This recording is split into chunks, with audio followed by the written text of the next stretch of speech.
du partage de la valeur ajoutée dans les filières alimentaires. À ce titre, vous conseillez de nombreuses démarches novatrices, tant au niveau de la production qu'au niveau des industriels et des coopératives. On vous entendra là-dessus tout à l'heure, mais comme je le disais, d'abord, parole à nos agriculteurs wallons et puis à vous, Olivier.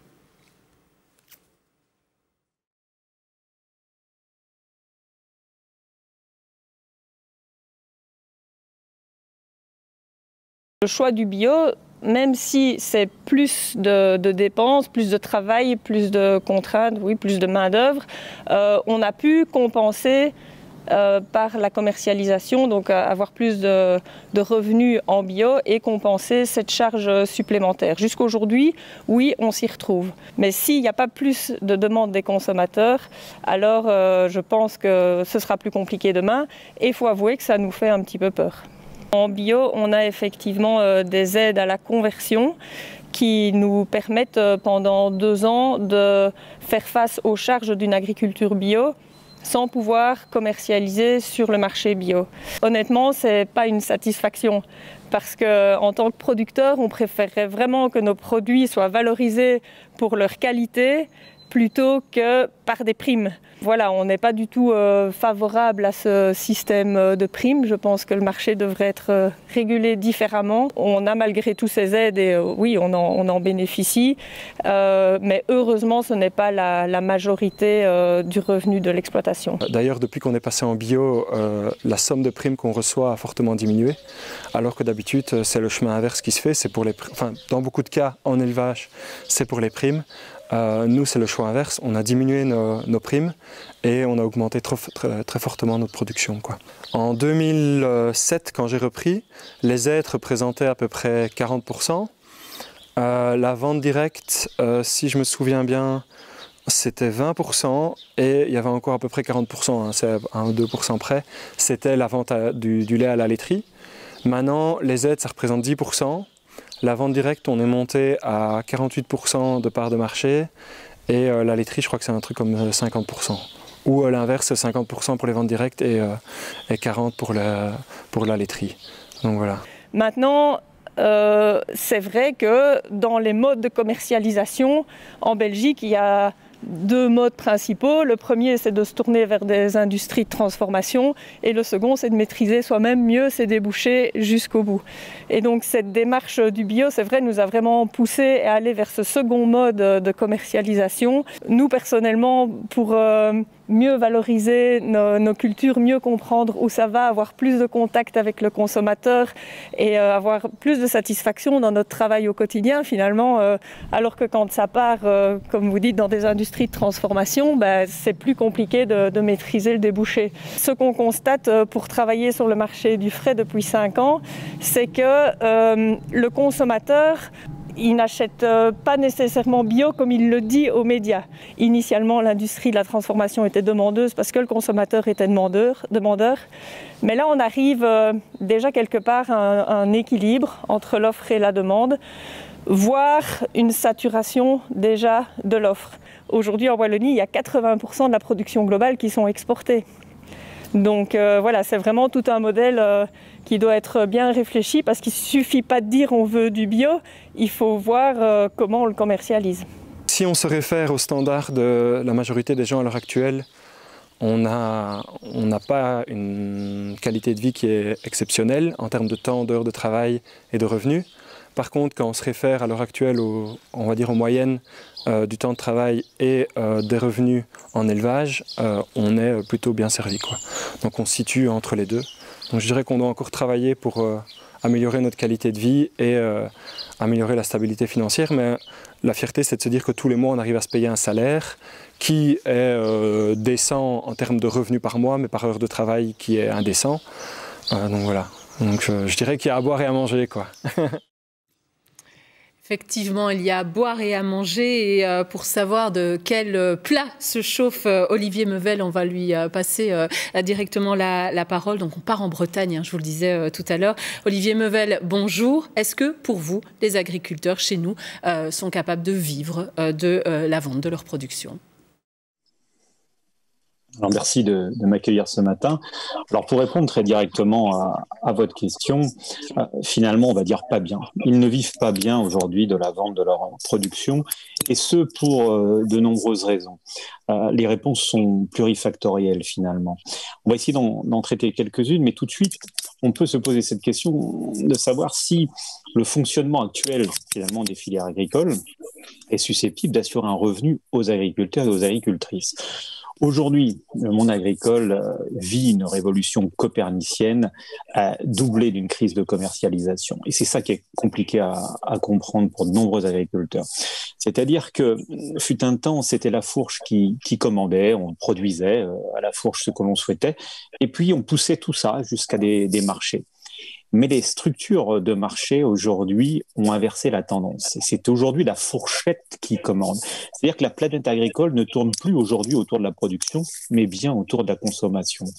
Et finalement, c'est la mise en marché finale des produits qui conditionne l'accès à la valeur. Alors évidemment, si on dit que c'est le consommateur final qui pèse, il faut bien comprendre une chose, c'est que ce consommateur final aujourd'hui, il est différent. C'est-à-dire que la part du revenu disponible consacré à l'alimentation a profondément évolué dans le temps. Dans les années 70, on consacrait environ 25% du revenu disponible à l'alimentation. Mais ce faisant, le chemin qui a été fait 50 ans plus tard est critique. Pourquoi ?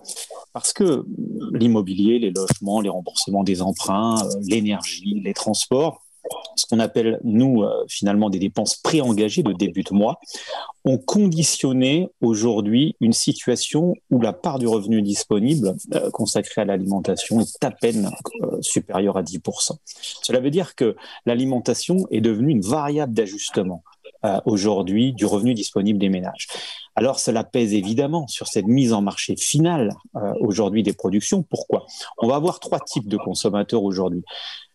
Environ 20% des consommateurs n'ont pas d'autre choix que le prix.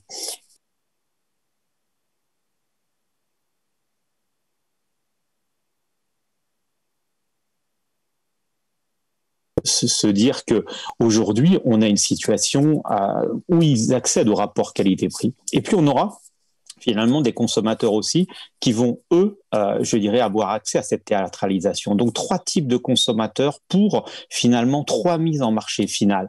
Et ça donne des situations qui sont, on va dire, très étonnantes. Pourquoi ?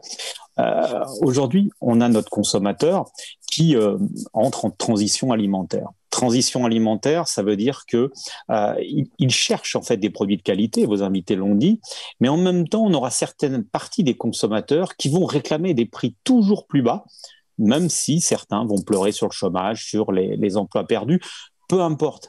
En fait, on a un consommateur qui se transforme en consommateur pour aller chercher du bio, pour aller chercher du circuit court, pour aller chercher de la vente directe, mais en même temps, on va avoir aussi certaines personnes qui vont agir tout à fait différemment parce qu'ils vont utiliser finalement l'alimentation comme cette variable d'ajustement.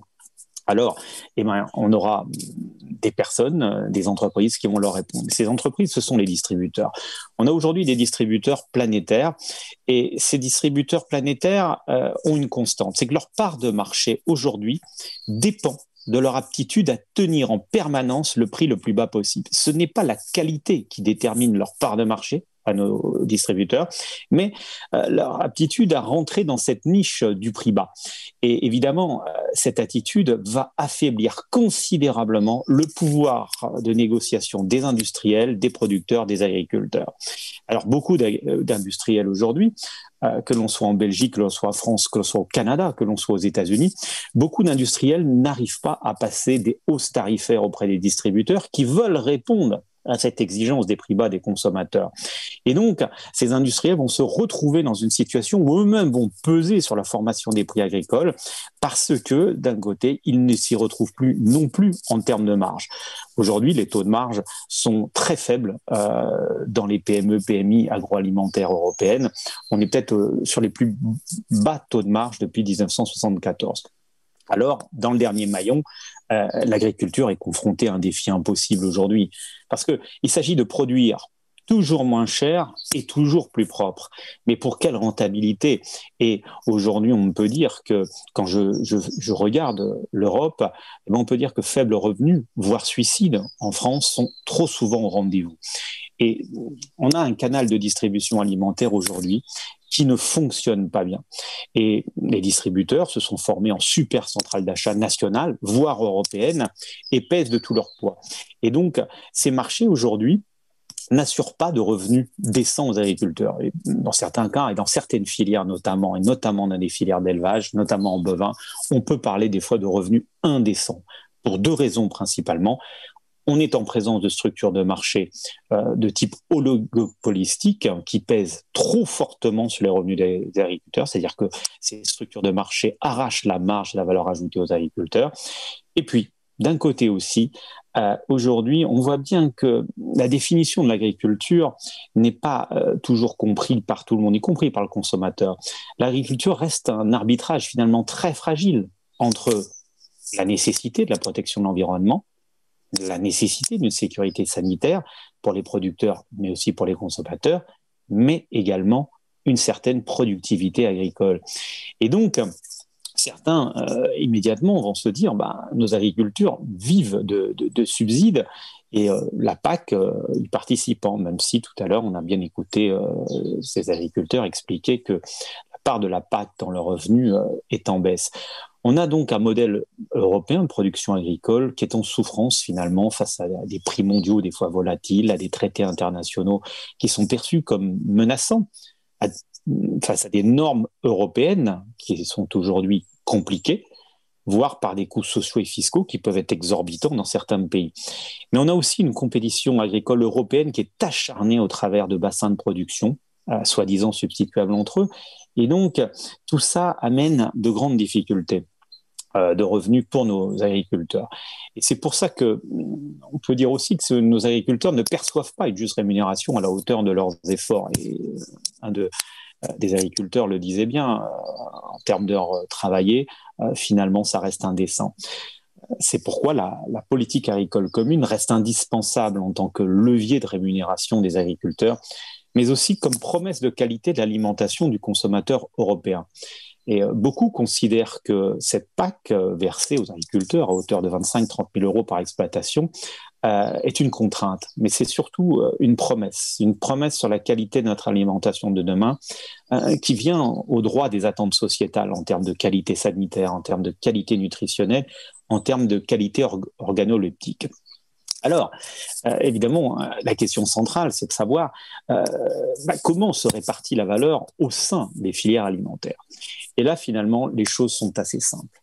Si on prend l'évolution de la part de la valeur ajoutée aujourd'hui pour 100 euros d'achat de produits alimentaires au détail en France, par exemple, mais c'est la même chose en Belgique et on l'a vérifié avec des collègues de Louvain, sur la période 2000-2020, on va s'apercevoir que pour 100 euros d'achat de produits alimentaires, la part qui revient à l'agriculture n'a fait que s'effondrer. On était à 11,50 euros en 2000, on est passé à 6,30 euros en 2020. A contrario, la part du commerce, c'est-à-dire des grandes et moyennes surfaces, mais également, des surfaces spécialisées, comme de type Biocoop, Sobio, Naturalia ou autres, c'est-à-dire tout le commerce, la part du commerce est passée de 28 à plus de 32%. Donc on a une situation aujourd'hui où le commerce, le maillon qui conditionne la mise en marché, s'arroge la part du roi. Et donc, ce sont tous les services qui ont monté, le transport, la logistique, tout le monde, effectivement, gagne de l'argent. La part, finalement, de la ferme européenne aujourd'hui, la production n'a jamais été aussi importante, mais les consommations intermédiaires sont aussi beaucoup renchéries, ce qui amène, finalement, une valeur ajoutée plutôt en baisse. Alors, il y a aussi des évolutions, des modes de consommation qui pèsent très fortement sur les revenus des agriculteurs. Et les commerces, les services, on le voit en poupe depuis 20 ans. Et puis donc, on a de nouvelles tendances aujourd'hui, notamment au café, hôtel, restaurant, même si aujourd'hui, avec le Covid, on a transitoirement une situation plus dégradée. Mais la grande distribution aujourd'hui était menacée avant la crise du Covid par la montée en puissance du nombre de repas pris hors du foyer. Et donc, évidemment, la réaction du distributeur, c'est de peser immédiatement sur les prix à partir du moment où ces volumes de vente ne progressent plus. Et dans cette situation-là, on voit bien que on a un déplacement aujourd'hui de cette valeur ajoutée vers les activités aval. C'est-à-dire que cette valeur ajoutée qui se déplace vers l'aval des filières alimentaires européennes amène finalement à comprendre que la part des matières premières agricoles dans le budget alimentaire des ménages se réduit aussi en proportion. Donc, on a un premier coupable, effectivement, si je puis dire, puisque la grande distribution pèse fortement. Mais en deuxième point, et si on regarde en moyenne sur nos filières, la grande distribution concerne 50 à 60% des débouchés des filières. Mais elle concerne aussi, finalement, les cafés, hôtels, restaurants, ce qu'on appelle, nous, aujourd'hui, cette consommation hors foyer. Cette consommation hors foyer, c'est environ 25 à 30%. Et donc, on a là deux foyers aujourd'hui de pression qui pèsent sur l'agriculture. Alors, c'est d'autant plus paradoxal que quand on pose la question aujourd'hui aux consommateurs européens, qui avez-vous le plus confiance aujourd'hui pour garantir la qualité de votre viande de porc, de votre viande bovine, de vos produits laitiers? La réponse est toujours la même, le producteur. C'est-à-dire qu'il y a un paradoxe à considérer le déficit de revenus des agriculteurs et des éleveurs, et de l'autre côté, le fait que l'humain est devenu l'unique capital confiance du consommateur. Donc, évidemment, on a derrière à se poser des justes questions dans un contexte de consommation qui est très tourmenté. On a surtout aujourd'hui, finalement, des agriculteurs qui ont besoin de retrouver des revenus, ne serait-ce que pour pouvoir investir et pour pouvoir retrouver finalement une vie plus digne. Merci beaucoup Olivier pour cette prise de parole. On vous retrouvera tout à l'heure au moment du débat. N'hésitez pas d'ailleurs, vous qui nous regardez, à laisser des commentaires ou des questions à destination d'Olivier sur le chat. Attention, n'oubliez pas d'adresser vos contributions sur le canal accessible à l'ensemble des participants et pas uniquement aux conférenciers. Ça permet à Julie, qui continue à monitorer ce chat, de bien s'assurer qu'elle a récupéré toutes vos contributions, que personne n'a été laissé sur le côté et qu'on pourra peut-être pas tout traiter parce que le temps est contraint, mais en tout cas traiter un maximum de vos propositions et réflexions. Retour en plateau avec Konrad Schreiber que je vous ai présenté tout à l'heure. Je vais aller un petit peu plus loin dans la présentation. Déjà, je vous salue. Bonjour Konrad. Merci d'avoir fait tout ce chemin pour nous rejoindre, puisque vous aussi, vous venez de France. Vous êtes ingénieur agronome, éleveur laitier. Vous l'avez été pendant plus de 20 ans et vous êtes aujourd'hui consultant indépendant et formateur à la Vache Heureuse. Écoute, c'est tout un programme. Voilà, la Vache Heureuse, c'est quoi? C'est un réseau de fermes pilotes autonomes en protéines pour les ruminants. Vous êtes à ce titre un expert des sols vivants et de la séquestration du carbone dans les sols agricoles. Est-ce que le résumé est le bon? C'est pas mal. C'est un début. Alors voilà. La Vache Heureuse, en tout cas, moi j'adore et j'ai vraiment envie de vous entendre développer ce concept tout à l'heure. Même exercice que pour les autres intervenants, 10 minutes de temps de parole qui vous seront consacrés juste après la toute dernière vidéo de nos agriculteurs témoins, que j'en profite pour remercier pour leur contribution en fil rouge ce matin. Donc quelques minutes de vidéo et puis retour en plateau avec vous, Konrad.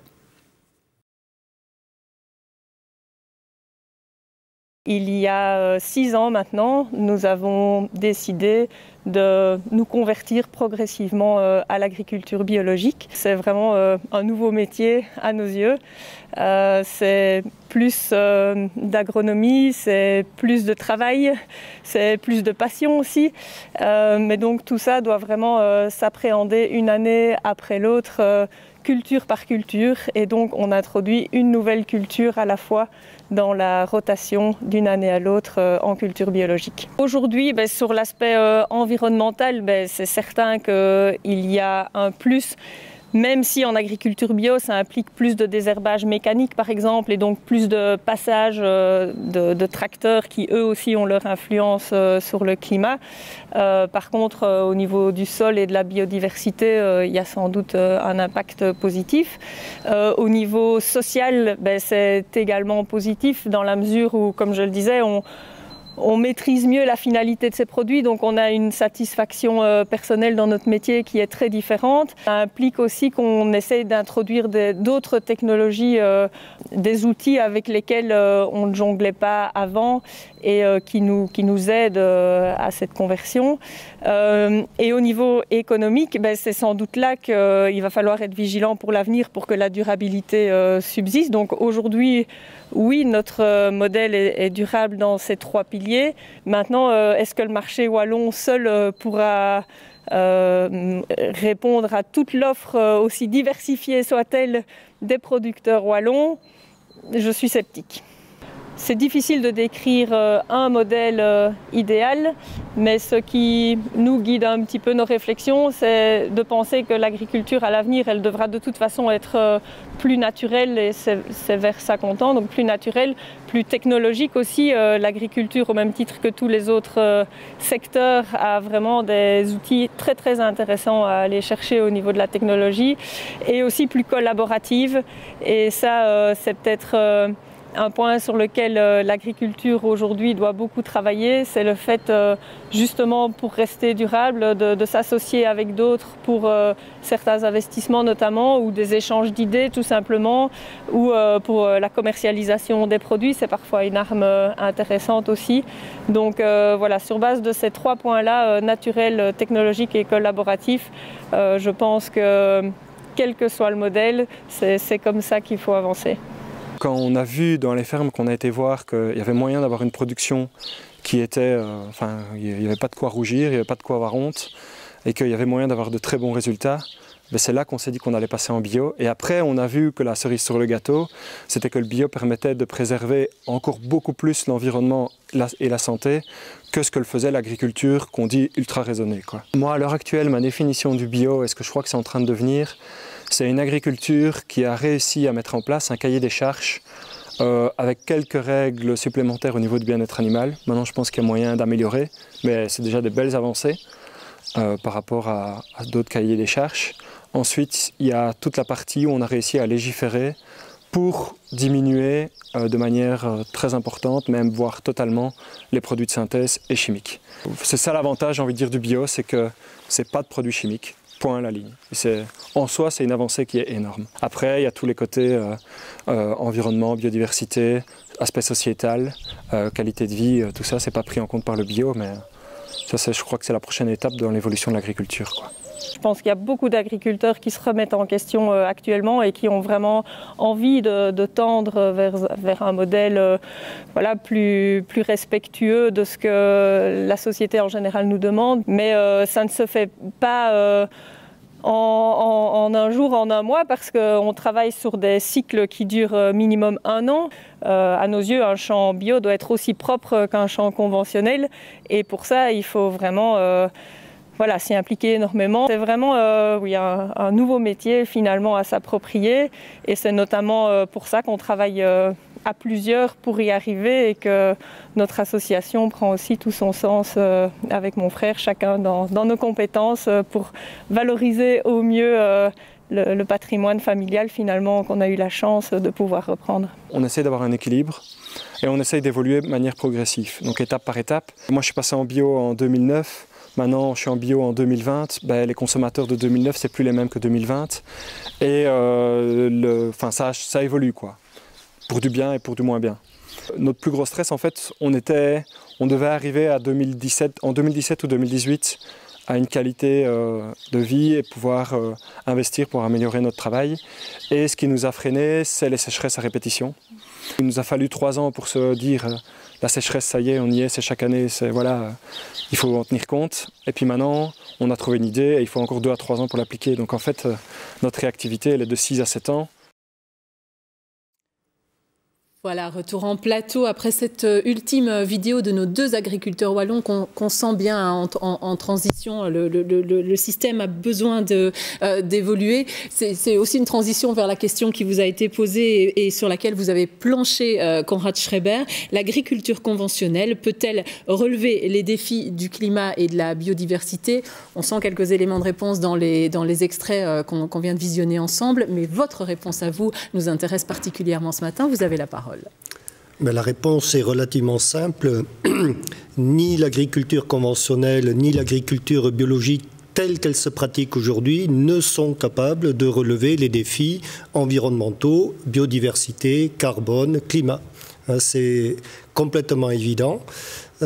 Comment expliquer ça? Parce que c'est quasi de la provocation. Dans tous les propos tenus, on pense que faire du bio, c'est bien, ou alors de l'agriculture raisonnée d'un côté, etc. En fait, le débat est relativement simple. On se rend compte que le premier facteur de dégradation de l'environnement, c'est bel et bien le travail du sol. C'est-à-dire, on a commencé à construire des projets avec les agriculteurs, avec des slogans relativement simples pour qu'ils soient compréhensibles. C'est un sol nu est un sol foutu. Voilà, c'est aussi simple que ça.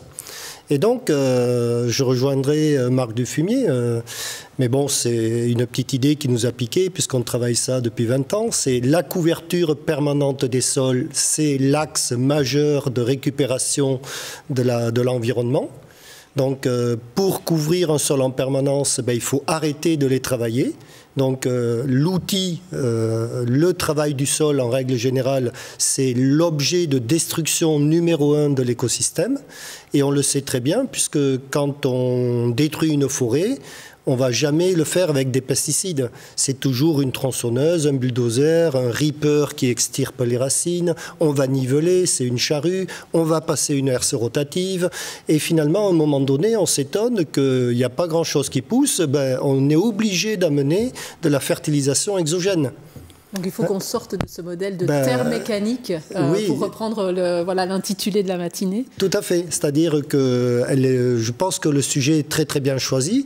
On n'est plus dans la terre mécanique, on est dans la terre bio, mais il va falloir mettre un petit tiret entre le biologique, si vous voulez. Bio-logique. La logique de fonctionnement de la biologie doit réapparaître partout. Et donc, en agriculture biologique, c'est une catastrophe écologique majeure qui se prépare si on continue à travailler les sols et à lutter contre les plantes comme on le fait aujourd'hui. En fait, ce qui donne la fertilité à un sol, c'est bien la présence permanente du végétal qui va se recycler in situ. C'est-à-dire la durabilité, elle est mal comprise.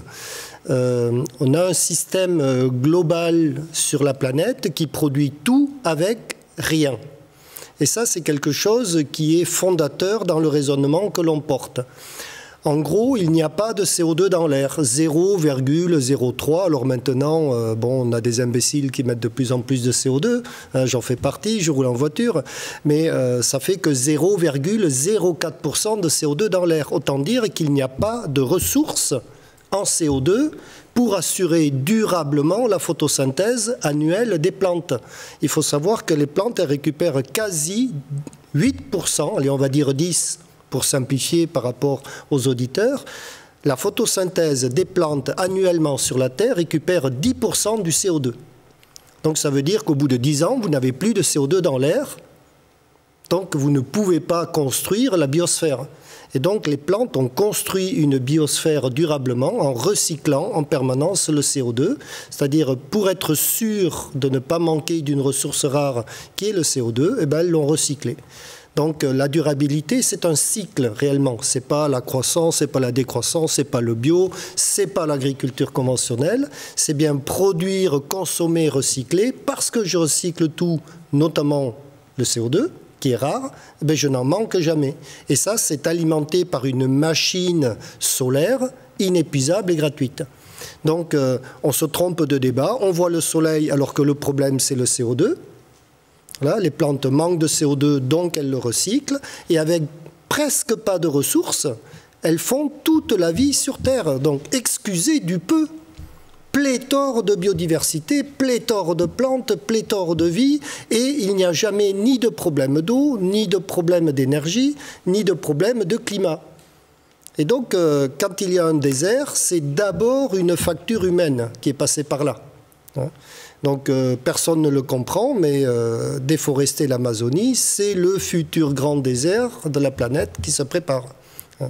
Et donc le débat, il va être très compliqué. On s'est rendu compte que les techniques de conservation des sols sont à même de répondre.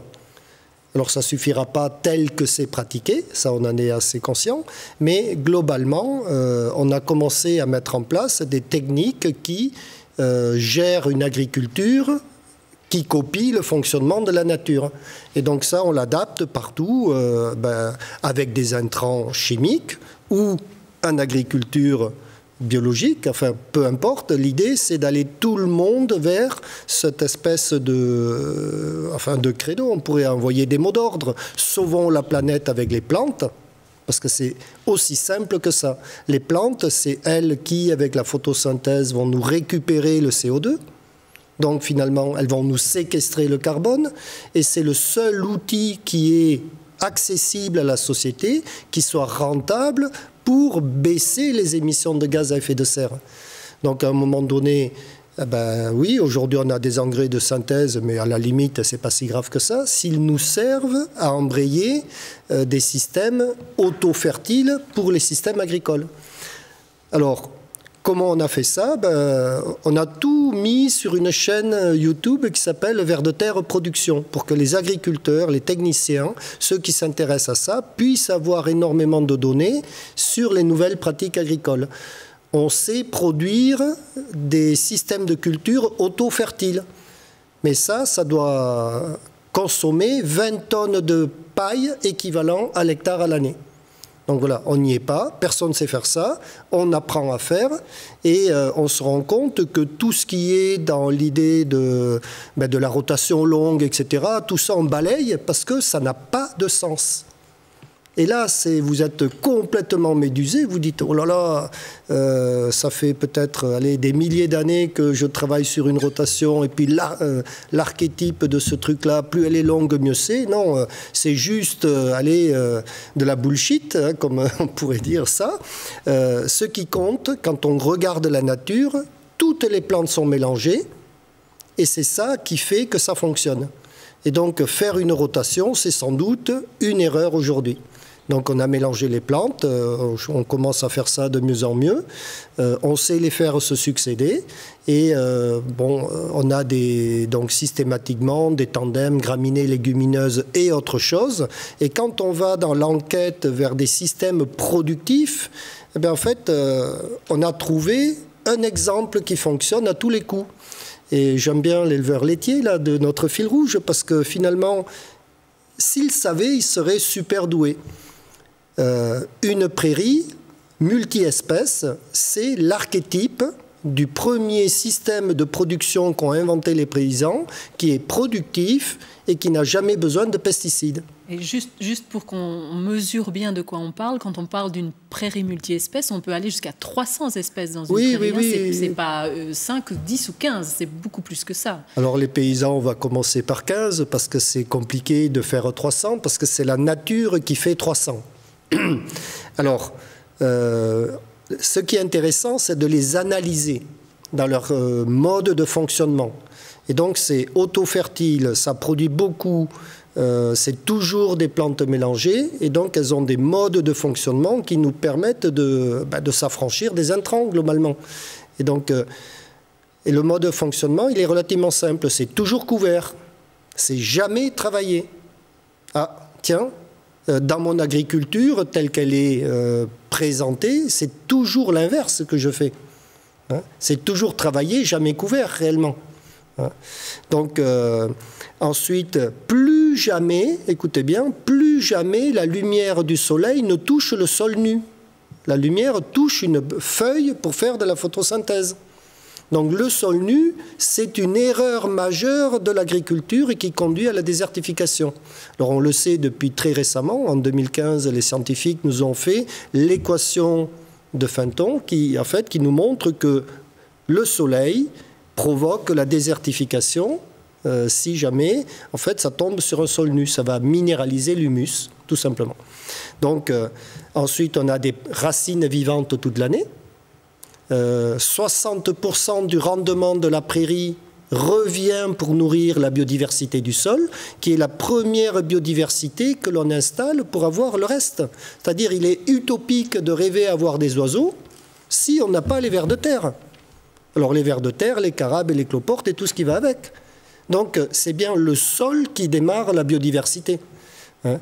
Et c'est une thématique qui est incluse dans la Genèse. Le premier poème de la Genèse, Adam et Ève, c'est ça. Adama, la terre, et Ève, la vivante. La terre qui est vivante va finalement donner naissance à l'humanité. Donc c'est absolument pas compris, c'est une catastrophe culturelle, économique, sociale et environnementale. Et aujourd'hui, on a la possibilité, grâce à toutes les pratiques de conservation des sols, de passer à travers tout ça. Et donc on se rend compte que finalement, notre prairie, elle doit devenir l'archétype du modèle qu'on doit développer pour du blé, du maïs, je sais pas, des légumes et des cultures.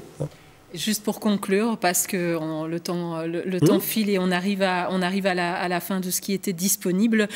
Quand on a préparé l'intervention de ce matin, vous m'avez dit l'agriculture, c'est un métier de choix pour les amateurs de défis. Vous restez là-dessus? C'est clair, c'est aujourd'hui... Parce que là, c'est un vrai défi.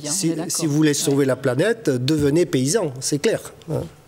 Merci à vous, Konrad Schreiber, pour cette prise de parole qui a été écoutée, j'imagine, avec beaucoup d'attention du côté d'Olivier Mevel, du côté du chat aussi, parce que je vois Julie qui me dit oui, il y a plein de réactions, et c'est très très bien, on va revenir vers les questions, les contributions du chat, mais d'abord, je voudrais me tourner vers Olivier Mevel. Vous êtes avec nous, Olivier?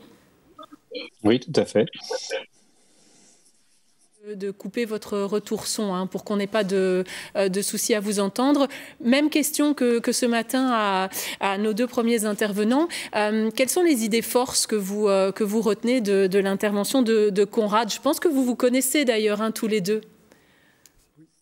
Oui, tout à fait.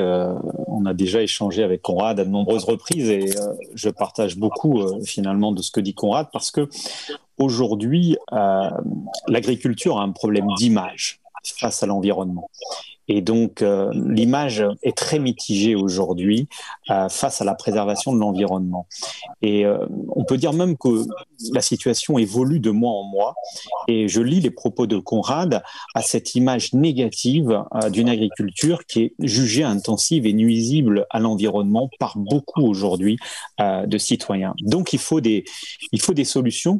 Et les solutions amenées par Konrad sont d'autant plus intéressantes qu'aujourd'hui, le consommateur, finalement, il n'a pas une image si positive que ça de l'agriculture et même de la bio, parce que dans beaucoup de mes enquêtes aujourd'hui, je constate des fois avec étonnement que certains vont lier bio avec escroquerie, notamment dans les jeunes générations. On va avoir de gros problèmes de compréhension. Et donc, si les gens sont comme ça, c'est tout simplement parce qu'ils aimeraient bien voir les agriculteurs voir les choses autrement. Ils ne condamnent pas les agriculteurs à condition que ces derniers changent leurs pratiques. Et c'est là que les propos de Konrad prennent tout leur sens. Parce que aujourd'hui, le consommateur citoyen, devrais-je dire, il est en attente de changement, notamment sur l'utilisation de produits plus naturels, sur la diminution de l'emploi de pesticides, sur la production d'aliments plus sains, sur le bien-être animal également, sur le revenu des agriculteurs aussi, et puis sur la préservation de la pureté de l'eau. Et aujourd'hui, les consommateurs citoyens sont prêts à soutenir en fait toute démarche allant dans le sens d'une préservation de l'environnement et de pratiques plus naturelles. Et c'est là que c'est intéressant parce qu'on peut relier ça finalement au déficit de rémunération. Alors, je sais que Konrad travaille dans ce domaine et j'ai vu au dernier salon de l'agriculture, effectivement, lancer un label qui s'appelle Au cœur des sols, qui a été lancé par l'association aujourd'hui pour une agriculture durable, la PAL en France, et j'ai vu à quel point tout le monde se pressait autour de ce stand. Et derrière, on parlait bien effectivement d'agriculture de conservation des sols. Le seul problème, c'est que cette notion d'agriculture de conservation des sols, elle est très peu connue. Elle reste très, très peu connue par les consommateurs citoyens. Aujourd'hui, dans une enquête réalisée pour le compte du ministère de l'Agriculture en France, je posais une question. En dehors de l'agriculture bio, connaissez-vous d'autres formes d'agriculture protectrices de l'environnement? À 70%, les Français ont répondu non, aucune. Donc, aujourd'hui, le modèle, en fin de compte, qu'explique Konrad, va nécessiter un travail intense de développement de notoriété, de pédagogie explicative. Néanmoins, on s'aperçoit que quand l'agriculture de conservation des sols est expliquée, présentée, les répondants lui accordent un très bon accueil. Et donc aujourd'hui, moi ce que je souhaite à cette agriculture de conservation des sols, c'est de développer son label pour permettre une meilleure rémunération des agriculteurs. Parce que si l'acte de production, aujourd'hui ce qui manque, ce sont... Allez, c'est un autre label très connu en acte de production. Aujourd'hui, on a trop de labels de consommation, trop de labels de distribution. Mais en dehors de la bio, on n'a pas d'autres labels sur l'acte de production. Les signes officiels de qualité en France sont quasi disparus des radars et personne ne nous les cite pas spontanément. Ça montre à quel point il y a un besoin de se raccrocher à des labels qui sanctionnent finalement des actes de production. Et aujourd'hui, le consommateur est sans doute prêt à payer un peu plus cher afin de mieux rémunérer les agriculteurs engagés dans la préservation de l'environnement. C'est pourquoi je soutiens totalement la démarche de Conrad.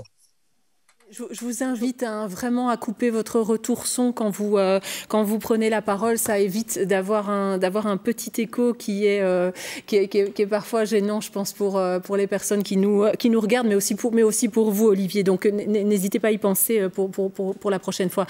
Même exercice pour vous, Conrad. Regard croisé. Qu'avez-vous retenu de l'intervention d'Olivier? Et puis peut-être si vous voulez apporter un complément sur ce qui vient d'être dit, effectivement la mention de ce label au cœur des sols qui va booster l'agriculture de conservation des sols demain, ou peut-être déjà dès aujourd'hui d'ailleurs. Je vais vous décevoir sur les labels. Globalement, il y en a plein et ça ne sert à rien. Puisque finalement, Olivier l'a bien dit, la part qui revient à l'agriculteur ne fait que baisser. Donc, je vais être d'accord avec lui, il y a un grand voleur dans la machine qui s'appelle le commerçant. Et donc, à un moment donné, l'agriculture, il est peut-être pas tout à fait normal qu'elle soit dans un commerce classique, puisque c'est un bien fondamental et l'accès de la nourriture à tous, alors elle peut être pas chère chez le consommateur, c'est pas le problème, ça devrait être réfléchi différemment que dans, on va dire, un marché très agressif. Et donc, à un moment donné, si la valeur ajoutée ne revient pas aux paysans, c'est bien de la faute des commerçants. C'est bien de la faute des politiques qui mettent en place des outils de gestion politique non adaptés à l'agriculture. De ce point de vue-là, je pense que réguler la distribution de la valeur ajoutée tout au long de la chaîne, c'est une nécessité et ça ne doit pas être un vœu pieux comme on a fait Egalim en France ou les EGA, qui est une véritable catastrophe puisque ça ne donne rien de concret. Donc Egalim, c'est la nouvelle législation sur l'alimentation. Oui, où on doit en fait ne pas vendre à perte, encadrer les promos, etc. Mais en fait, ça n'a pas, il n'y a aucune répercussion qui se fait vers l'agriculture globalement. Donc même un an après, on ne voit rien, et dans 2 ans et 3 ans, on ne verra rien. Le Covid va passer par là et ce sera terminé. En fait, il suffit en France de supprimer la loi Galland et de mettre de l'ordre dans les systèmes. Donc en même temps, vous dites la législation telle qu'elle existe aujourd'hui, elle me convainc pas, elle n'est pas suffisante, mais on vous entend quand même appeler à de la régulation. Oui, parce que dans ce cadre-là, c'est nécessaire globalement. Qu'on laisse le marché libre sur de la colle, sur du papier ou autre chose, pourquoi pas, ou des morceaux de ferraille et des voitures, allez, on va y aller comme ça, mais l'alimentation qui doit être accessible à tous, qui doit être distribuée, etc., ne peut pas être dans un système spéculatif permanent. C'est évident. Et donc, à un moment donné, s'il n'y avait pas ce système spéculatif, ça permettrait aussi d'avoir des signes de qualité qui réémergeraient. Puisque finalement, aujourd'hui, plus personne ne sait ce qu'est un label rouge, par exemple. Donc oui, le bio, ça reste le seul signe de qualité visible, mais ça fait déjà 40 ans, en gros, que ce signe de qualité s'inscrit en faux contre le reste de l'agriculture. C'est-à-dire la crise de l'agriculture, elle vient aussi de cette espèce de bagarre entre les bio et pas le bio. C'est les pesticides contre les non-pesticides. Or, l'avenir, il n'est pas là.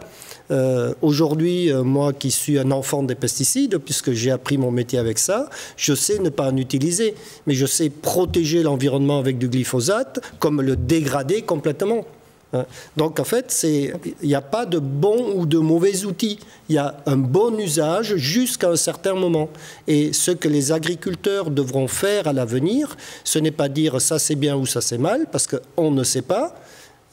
C'est mesurer les résultats des pratiques agricoles qui doivent être en faveur de la production, de tout ce qu'on a dit depuis le début, des systèmes écosystémiques, du stockage de carbone, de la production de biodiversité, de la production d'eau propre et de qualité, etc. Et donc c'est la mesure des résultats qui doit primer par rapport à un cahier des charges qui est finalement un petit peu abscon. Du côté du chat, ça discute pas mal, j'imagine. Julie. Et les regards croisés ici viennent déjà de répondre à une série de questions que donc je ne vais plus reprendre. Mais donc une question très précise pour Monsieur Schreiber de la part de Bernard Decoq qui demande si vous pouvez nous donner un exemple concret d'exploitation que vous accompagnez. Oh ben, oui, je sais faire ça. Par exemple, ça s'appelle maraîchage sur solvant. Donc là, ce sont des maraîchers type AMAP bio et on a mis ces agriculteurs en très grosse productivité, c'est-à-dire en agriculture biologique, vous pouvez produire autant, sinon plus qu'en agriculture conventionnelle, si vous respectez, copiez la nature pour faire de l'agriculture.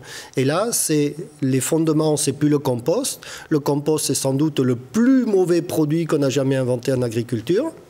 C'est de la paille qui va être digérée par l'activité biologique du sol et les vers de terre en particulier. Juste pour nos amis wallons, l'acronyme AMAP. Alors AMAP, c'est l'agriculture paysanne, si vous voulez. C'est voilà, pour faire simple. Surtout quand les producteurs se regroupent en l'occurrence. Merci pour cette réponse courte. Une autre intervention via le chat ? Je relais une question de Anne qui nous tient également à cœur, évidemment, chez IEW. C'est la disponibilité en eau pour l'agriculture modifiée en fonction des perturbations climatiques. N'est-elle pas le facteur limitant dont il faut très rapidement tenir compte? Et il n'y a pas de précision sur le rapport. Ça, c'est un sujet qui a déjà été évoqué, effectivement, aussi en première partie de matinée. Peut-être qu'on rade là-dessus également, et si Olivier veut réagir derrière, qu'il y aille. Rapidement, oui. La question est très pertinente. C'est celle qu'il faut traiter à tout prix dans la politique agricole actuellement en Europe. Il n'y a pas de schéma directeur de stockage et de gestion de l'eau. On va en Europe manquer d'eau. Les prévisions climatiques, notamment de l'USDA, font que la France pourrait être à partir de 2020 en pénurie constante d'eau à hauteur de 40%. Donc on est en retard. La politique n'a pas fait son travail parce qu'elle est restée dans des débats débiles pour ou contre. Voilà, Olivier, sur la question de la bataille de l'eau, vous voulez réagir, apporter un éclairage complémentaire peut-être ? Peut-être un élément, c'est de dire aujourd'hui que effectivement, si l'aval fixe les prix, les consommateurs sont prêts à s'engager aujourd'hui sur des produits socialement responsables. Et aujourd'hui, la social responsabilité du consommateur va jusqu'à partager les soucis des agriculteurs concernant cette bataille de l'eau. Et cette bataille de l'eau, elle ne doit pas être punitive. C'est-à-dire que trop souvent, j'entends beaucoup de collègues, même enseignants-chercheurs, comprendre que dans un labo, effectivement, et d'un point de vue théorique, il faut aujourd'hui normer la consommation d'eau des agriculteurs. Moi, je pense qu'il faut faire confiance aujourd'hui aux agriculteurs pour gagner cette bataille de l'eau. Et puis surtout, pour penser une chose, c'est que la biodiversité, la bataille pour le CO2, la bataille pour la conservation des sols, tout ça est socialement responsable. Par contre, il faut expliquer aux consommateurs à quel point ces batailles doivent être gagnées pour gagner le défi climatique. Faire œuvre de pédagogie en la matière, c'est ça que vous voulez dire ? Mais oui, c'est indispensable. Et j'ai toujours peur que nos débats de spécialistes restent un petit peu abscons et restent un petit peu non expliqués aux consommateurs, parce que c'est ce consommateur citoyen aujourd'hui qu'il faut convaincre. Et trop de débats restent enclavés dans nos instances, mais le maillon final, celui de la consommation, reste très très peu informé. Quand nous faisons nos enquêtes auprès des consommateurs citoyens, on est obligé d'utiliser des mots d'une très grande simplicité, alors même que nos débats sont des débats très techniques. Et c'est cette césure qu'il y a entre la non-compréhension du consommateur aujourd'hui, citoyen, et de l'autre côté, l'extrême spécialisation des maillons amont qui pose problème. Merci Olivier. Julie. Pareil, merci. Ça répond aussi à une question sur cette intensivité de la consommation qui était posée par le parc naturel. Donc, merci Olivier. Du coup, je vais peut-être aborder une autre thématique qui n'a pas encore été évoquée aujourd'hui. C'est une question de Diana Calderan qui nous demande le quid du lien finalement entre agriculture et ville. L'agriculture urbaine est-elle anecdotique pour subvenir à nos besoins alimentaires ? N'est-elle pas pour autant intéressante également pour optimiser les circuits courts en ville, améliorer la qualité de vie des habitants et favoriser la résilience des villes face au changement climatique ? Alors, on ne changera pas le monde avec les tomates cerises qui poussent sur les balcons, mais c'est peut-être un début, Conrad. Oui. En fait, je pense que dans le dossier qui nous intéresse, circuit court, circuit long, c'est peut-être pas tout à fait le bon sujet. La vraie problématique, c'est la ville, réellement. L'agriculture, quand elle a réussi, elle produit beaucoup, elle fait naître une ville.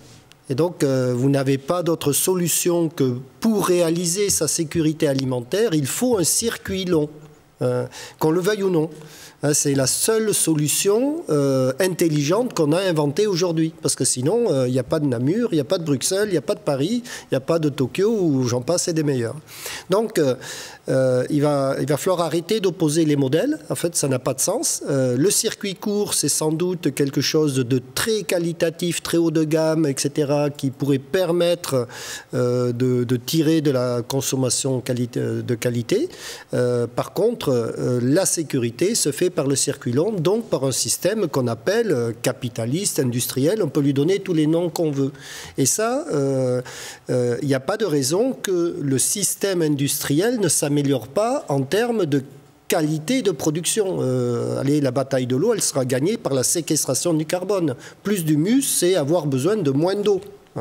Donc aujourd'hui, quand vous avez des sols wallons qui n'ont plus d'humus, mais de toute façon, si vous ne faites pas vos réserves d'eau, pour irriguer, vous ne pouvez pas recapitaliser sur l'environnement. Donc on est dans un piège phénoménal qui n'a pas été vu par les tenants de la politique. Pourquoi ? Parce qu'ils ne regardent pas aux bons endroits. Et ça, c'est très très pertinent comme réflexion. Donc on n'a pas le choix. Ce sera de l'industriel en partie, mais en grande partie, et tout le reste, c'est en plus. Et après, le marché, il va se redéterminer. Je ne suis pas très inquiet. Puis s'il y a trop en agriculture, on pourra toujours faire de l'énergie ou autre chose. Ce n'est pas très grave. Ça reste biodégradable. Plutôt d'accord avec ça, Olivier ? Oui, totalement d'accord. Maintenant, en fait, le consommateur est très segmenté, c'est-à-dire qu'en fait, aujourd'hui, on voit bien que le consommateur, selon ses âges, selon sa génération, mais également selon son pouvoir d'achat, réagit. Et au cœur des villes aujourd'hui, les villes attirent. Pourquoi ? Parce que les villes proposent des services à haute valeur ajoutée, l'enseignement, le soin, les hôpitaux ou autres. Et donc, au cœur de ces villes, on a aujourd'hui des idées très arrêtées sur un certain nombre de sujets et ce que devraient faire les agricultures. À côté de ça, on voit bien que l'exode vers les villes n'a jamais été aussi important. Et je prends l'exemple aujourd'hui en France de villes qui ont été des villes moyennes il y a 50 ans et qui aujourd'hui sont des villes à succès, notamment sur un axe Caen, Rennes, Nantes, Bordeaux, où ces villes attirent tout particulièrement. Et dans ces villes, on retrouve finalement un commerce qui est un commerce segmenté autour finalement d'un consommateur à très fort pouvoir d'achat. Et dès que l'on quitte ces villes, et qu'on est au-delà de la première couronne, on a des consommateurs qui subissent la fracture de la pouvoir d'achat, qui subissent finalement une fracture territoriale et qui sont plus éloignés des services.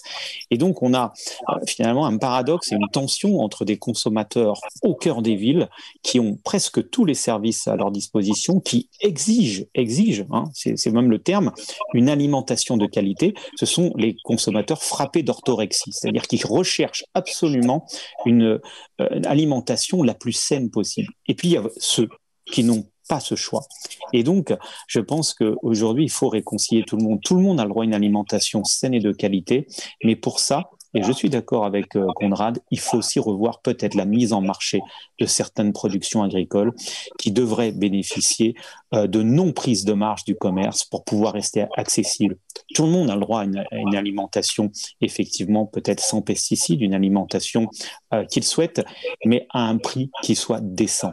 Or, aujourd'hui, beaucoup de gens sont exclus de cette consommation et dans le futur, ce n'est pas tenable parce que derrière, quand on voit l'extrême augmentation des prix de la bio aujourd'hui, pas étonnant que certains agriculteurs comprennent que l'offre en bio est aujourd'hui importante, mais que la demande en bio ne suit pas. On a vu en 2018-2019 que la demande en bio commençait aujourd'hui finalement à s'asseyer un petit peu. Merci Olivier. Je pense que votre réponse à voir la réaction de Julie a anticipé certaines questions qui remontent du chat et qu'elle aurait peut-être voulu poser. Donc on fait du 2 en 1. Une toute dernière pour la route malgré tout, vraiment courte et un peu de discipline aussi du côté des intervenants avec des réponses hyper courtes pour qu'on garde notre temps. C'est peut-être une question qui fera la transition vers notre conclusion autour de la PAC. Donc c'est une grosse question, mais de transition qui peut rester ouverte. Donc vu le vote de la PAC qui ne favorise pas encore assez une agriculture durable et familiale, est-ce que la Wallonie peut, au niveau de son gouvernement, avoir un réel poids d'influence ou le cadre européen la limite dans ses actions ?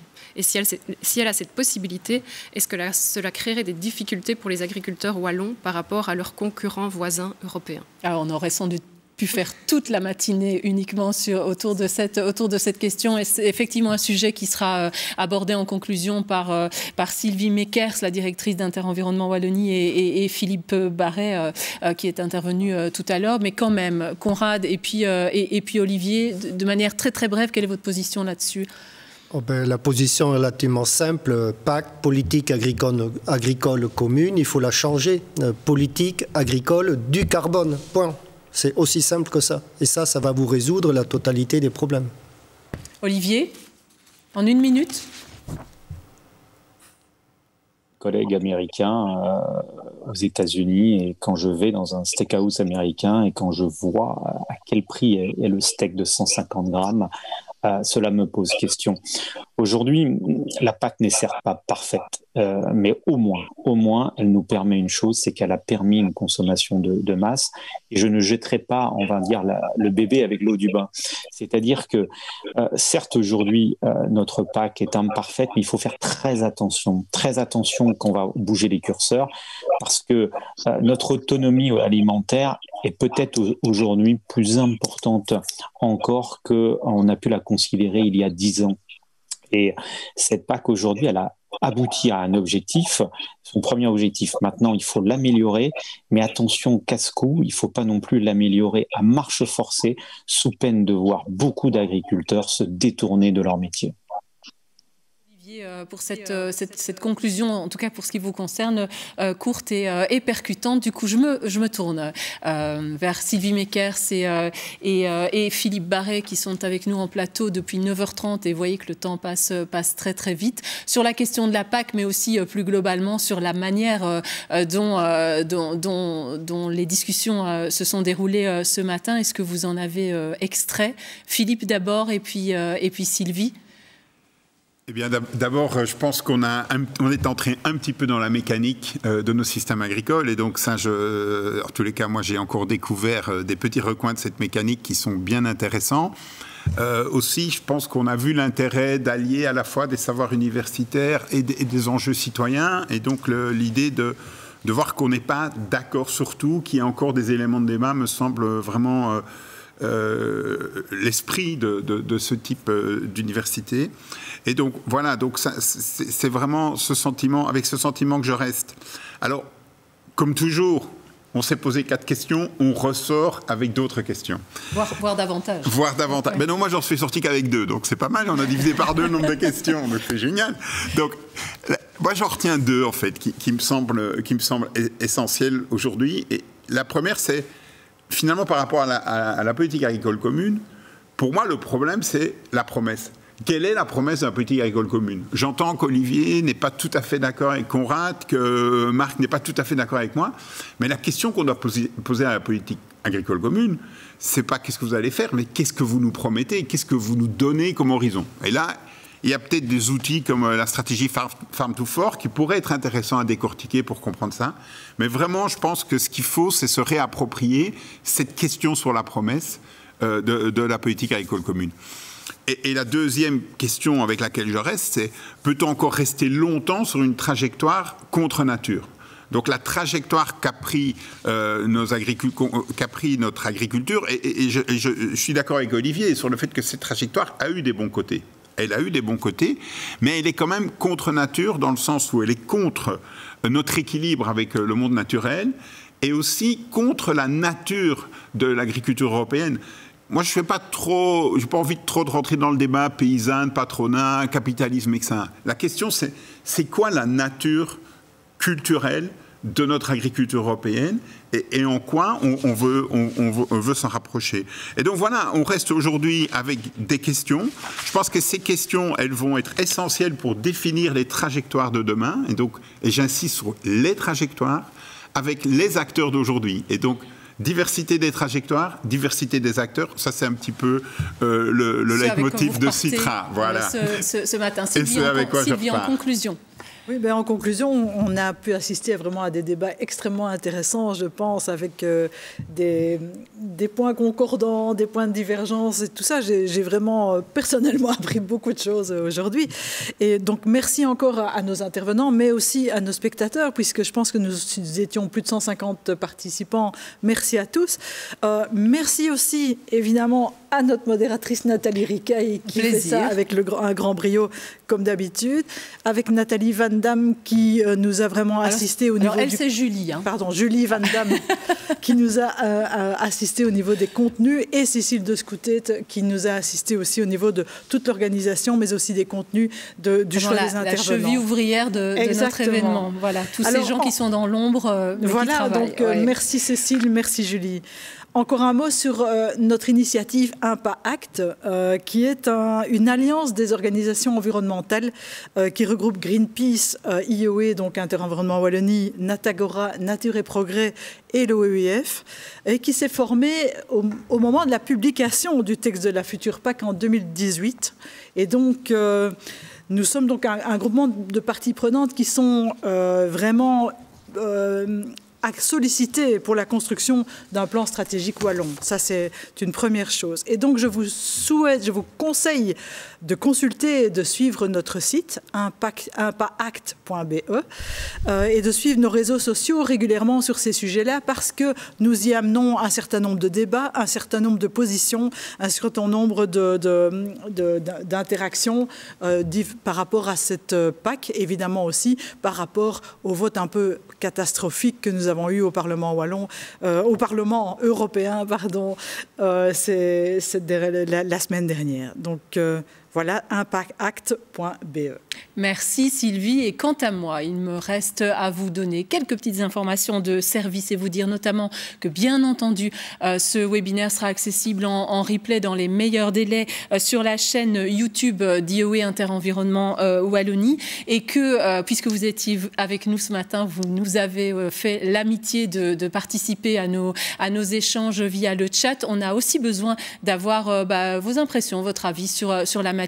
Donc, ne soyez pas étonnés de recevoir tout prochainement là dans votre boîte mail un petit lien vers un sondage d'évaluation qui nous permettra de savoir ce que vous avez pensé de notre proposition vers vous ce matin et vos conseils aussi pour nous améliorer nous intéressent également. Merci à l'ensemble des intervenants qui étaient avec nous ce matin, que ce soit à distance, je pense à Marc Dufumier, je pense à Olivier Mével. Merci à vous Conrad Schreiber, merci Philippe Barret pour votre présence en studio. Portez-vous bien cette saison et à bientôt. Merci, bonne journée.